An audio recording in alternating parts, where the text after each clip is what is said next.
দেশে মাতৃ মৃত্যুর হার কমানোর ক্ষেত্রে উল্লেখযোগ্য অগ্রগতি হলেও প্রসবকালীন ফিস্টুলা রোগের চিকিৎসা ও স্বাস্থ্যসেবা নেওয়ার ক্ষেত্রে নারীরা এখনও পিছিয়ে আছে বলে জানিয়েছেন বিএমআরসির প্রেসিডেন্ট ও মামস ইনস্টিটিউটের প্রতিষ্ঠাতা অধ্যাপক ডক্টর সায়েবা আক্তার। শনিবার মহাখালীর বিএমআরসি ভবনে নারীর স্বাস্থ্য বিষয়ে এক সেমিনারে কথা বলেন।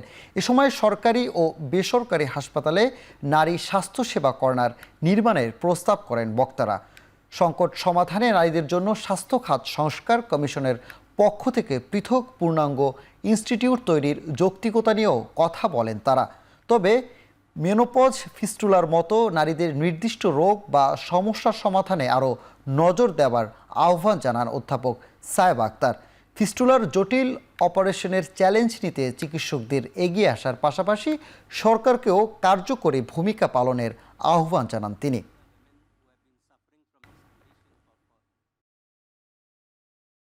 ফিস্টুলা রোগী আমি অপারেশন করতে যাব, there is every chance of success and failure.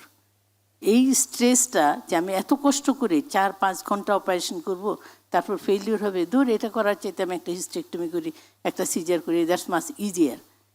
Dedication না থাকলে করা যায় না, কিন্তু এটা সিস্টেমের মধ্যে আনতে হবে। আমাদের এডুকেশন কারিকুলামে অবস্কাইনিতে এটা কম্পালসারি করতে হবে যে তাদের ফিস্টুলাতে যেতে হবে। আমি দেখেছি এরকম ফিস্টুলাতে কাজ করতে করতে অনেক ছেলে মেয়েদের ইন্টারেস্ট গ্রো করে গেছে।